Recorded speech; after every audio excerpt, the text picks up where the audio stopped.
Gaza a défié l'armée la plus puissante de la région. 6000 soldats ont été envoyés. Et la petite ville a infligé un revers historique qui a surpris le monde entier. Comment ce territoire minuscule est-il devenu le symbole mondial du courage et de la résistance? Restez jusqu'à la fin pour découvrir cette histoire incroyable. Si vous soutenez Gaza, commentez Gaza Forte et partagez cette vidéo. Depuis des mois, la tension ne cessait de croître le long de la frontière entre Israël et Gaza. Le ciel résonnait de sirènes hurlantes et les explosions éclairaient la nuit comme des éclairs de tempête. Les habitants de Gaza vivaient dans l'angoisse constante, se réfugiant dans des caves et des tunnels étroits, tandis que les drones israéliens survolaient la ville, scrutant chaque mouvement. Dans l'ombre, les généraux israéliens préparaient un plan colossal, une opération nommée Sandy, visant à prendre le contrôle total de Gaza, une mission qu'ils considéraient comme le point tournant de ce conflit ancien. Leur confiance était immense. Les stratèges militaires imaginaient que la combinaison de tanks, d'infanterie lourde et de drones surpuissants suffirait à écraser toute résistance. Ils pensaient que dès que la première vague de milliers de soldats franchirait la frontière, la ville tomberait rapidement et que le réseau militaire de Hamas serait démantelé en quelques heures. Mais Gaza n'était pas une simple carte à conquérir. Chaque ruelle, chaque maison, chaque tunnel formait un labyrinthe que ses défenseurs connaissaient mieux que quiconque. Les habitants avaient appris à vivre dans l'ombre, transformant leur quartier en forteresse invisible et chaque sniper en menace invisible et redoutable. Les préparatifs israéliens étaient impressionnants. Les véhicules blindés s'alignaient, les tanks étaient prêts à avancer et des milliers de soldats attendaient l'ordre de marcher vers une ville qu'ils croyaient invulnérable. Pourtant, derrière chaque mur de Gaza, une détermination silencieuse se préparait. Une force qui n'était ni mesurable ni visible sur les cartes militaires. L'histoire allait bientôt montrer que ce plan, malgré toute sa puissance et sa confiance affichée, allait se heurter à une résistance inattendue et historique, changeant à jamais la perception du conflit. À 2h40 du matin, le silence de Gaza fut soudainement brisé par le bruit sec des premiers tirs. Les soldats israéliens, formés pour avancer en masse, pénétraient dans les ruelles étroites de la ville, inconscients du piège qui les attendait. Les véhicules blindés avançaient lentement, accompagnés de drones qui survolèrent la ville, cherchant à repérer toute forme de résistance. Mais chaque pas dans ces quartiers labyrinthiques rapprochait les forces israéliennes du chaos qui les attendait. Les premiers coups de feu étaient précis, presque chirurgicaux. Les snipers d'Al-Qassam, cachés dans des maisons, sur des toits et parfois derrière de simples fenêtres, choisissaient leurs cibles avec une patience glaciale. Chaque tir tombait avec une précision mortelle. Les soldats surpris tombaient un à un et un sentiment d'angoisse commençait à se répandre parmi les rangs. Les cris de douleur et les ordres hurlés par les commandants se mêlaient aux explosions lointaines, créant une cacophonie qui transformait la ville en un véritable champ de bataille psychologique. Les tunnels et les passages étroits de Gaza offraient un avantage stratégique énorme à ses défenseurs. Les snipers ne se limitaient pas à un seul point. Ils changeaient constamment de position, disparaissant dans les souterrains pour réapparaître ailleurs, rendant chaque mouvement des soldats israéliens imprévisible et dangereux. La peur se propageait rapidement, chaque bruit suspect pouvant signifier la mort. Des soldats, pourtant entraînés et équipés, étaient paralysés par l'incertitude, et la confusion grandissait à mesure que les pertes augmentaient. Les commandants israéliens, qui avaient initialement cru à une avancée rapide, commencèrent à réaliser l'ampleur de la résistance.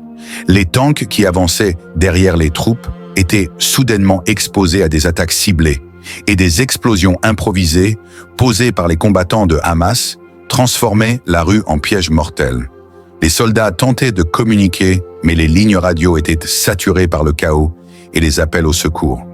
L'atmosphère était électrique, chaque minute semblait une éternité et chaque ruelle pouvait devenir un piège. À mesure que les heures s'écoulaient, la bataille gagnait en intensité. Les snipers d'Al-Qassam ne visaient pas seulement pour tuer, mais pour semer la peur et désorganiser l'ennemi. Les soldats israéliens, bien que technologiquement supérieurs, se retrouvaient impuissants face à la connaissance intime que les défenseurs avaient de chaque maison, de chaque mur, de chaque tunnel. Les civils, cachés dans leurs maisons ou fuyant vers des refuges souterrains, observaient silencieusement la scène, tandis que l'écho des tirs et des explosions marquait l'endurance et la résilience de la population. Chaque attaque réussie des snipers renforçait le moral des défenseurs et sapait celui des assaillants.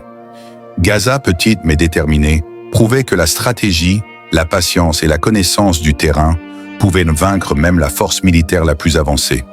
À l'aube, les pertes étaient déjà considérables. Les cris des survivants résonnaient dans les rues et la ville, malgré les dommages et les ruines, continuait à tenir, chaque maison, chaque ruelle, devenant un symbole de résistance face à une puissance écrasante. Alors que l'aube se levait sur Gaza, le visage de la bataille changeait radicalement. Ce qui avait commencé comme une avancée méthodique de l'armée israélienne s'était transformé en chaos total. Les ruelles étroites, les tunnels invisibles et les bâtiments en ruine devenaient autant de pièges mortels. Chaque coin de rue pouvait abriter un tireur d'élite et chaque explosion résonnait comme un rappel cruel de la vulnérabilité des assaillants. Dans les hôpitaux israéliens, le désespoir régnait. Les familles attendèrent des nouvelles de leurs proches, serrant des photos et priant pour un miracle. Chaque infirmière, chaque médecin ressentait le poids de l'angoisse dans l'air. Les corps blessés arrivaient mot par vague, et avec chaque ambulance, l'inquiétude et la panique grandissaient. Les cris des mères et des pères se mêlaient aux alarmes des sirènes, un écho déchirant de l'ampleur du désastre. Pendant ce temps, dans Gaza, les défenseurs n'étaient pas seulement en train de riposter, ils transformaient la ville entière en champ de résistance. Chaque sniper, chaque combattant caché, chaque tunnel souterrain servait à ralentir et à décourager les forces ennemies. Les tirs précis et méthodiques semaient la panique parmi les soldats israéliens, qui, malgré leur supériorité technologique, se retrouvaient vulnérables dans ce labyrinthe urbain. Les tanks, censés protéger l'avancée, étaient neutralisés un par un, explosant au milieu des rues, laissant derrière eux un paysage de chaos et de dévastation. Les pertes s'accumulaient à un rythme effroyable. Les troupes israéliennes, autrefois confiantes, étaient désormais submergées par la peur et la confusion. Les ordres hurlés par les commandants se perdaient dans le vacarme, et la coordination devenait presque impossible. Chaque attaque réussie des défenseurs de Gaza renforçait leur morale, tandis que les assaillants commençaient à douter de la réussite de l'opération. La dimension humaine de ce tournant était saisissante. Dans Gaza, les civils, terrés dans leurs maisons ou fuyant les zones de combat, regardaient silencieusement la scène, leurs visages marqués par la peur et la détermination. Des enfants criaient, mais derrière ces cris, il y avait une leçon de résilience, une force qui ne se mesurait pas aux armes, mais à l'esprit. Les combattants, bien que fatigués et blessés, continuaient de défendre chaque ruelle, chaque maison, chaque tunnel, avec une discipline et un courage qui surprenaient même les observateurs extérieurs. À mesure que les heures s'écoulaient, il devenait clair que l'issue de la bataille ne se mesurerait pas uniquement en nombre de soldats ou de tanks, mais en volonté et en stratégie. Gaza, petite mais déterminée, résistait à une force militaire bien plus grande. Ce tournant de la bataille marquait non seulement un échec stratégique pour Israël, mais aussi une démonstration éclatante de la puissance de la détermination et de la connaissance du terrain. Chaque perte, chaque explosion, chaque tir précis racontait l'histoire d'une ville qui refusait de tomber et qui transformait la peur en courage. Lorsque la nouvelle de l'échec de l'offensive israélienne se répandit, le monde entier fut stupéfait. Dans les rues de Tel Aviv et Jérusalem, la colère et l'incompréhension éclataient. Des familles pleuraient leurs fils et leurs maris tombés, tandis que les médias nationaux diffusaient des images de destruction et de corps alignés, plongeant la population dans un mélange de peur et de colère. Les critiques contre le gouvernement israélien se multipliaient au Parlement, les opposants accusant les dirigeants de négligence et d'orgueil militaire. À l'international, la réaction fut immédiate. Des manifestations de solidarité avec Gaza éclataient dans des villes comme Istanbul, Paris, Londres et Jakarta.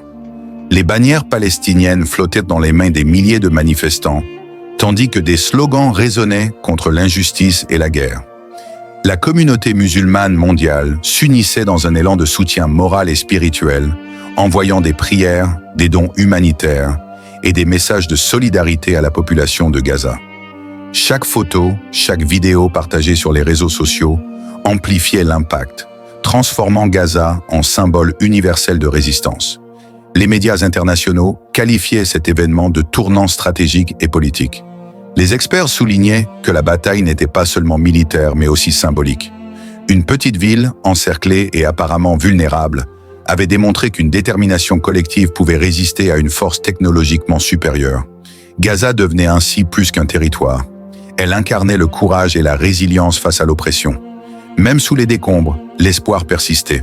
Chaque maison détruite, chaque tir précis d'un sniper, chaque tunnel utilisé pour défendre la ville devenait une leçon pour le monde entier. La foi et la détermination ne s'achètent pas avec des armes.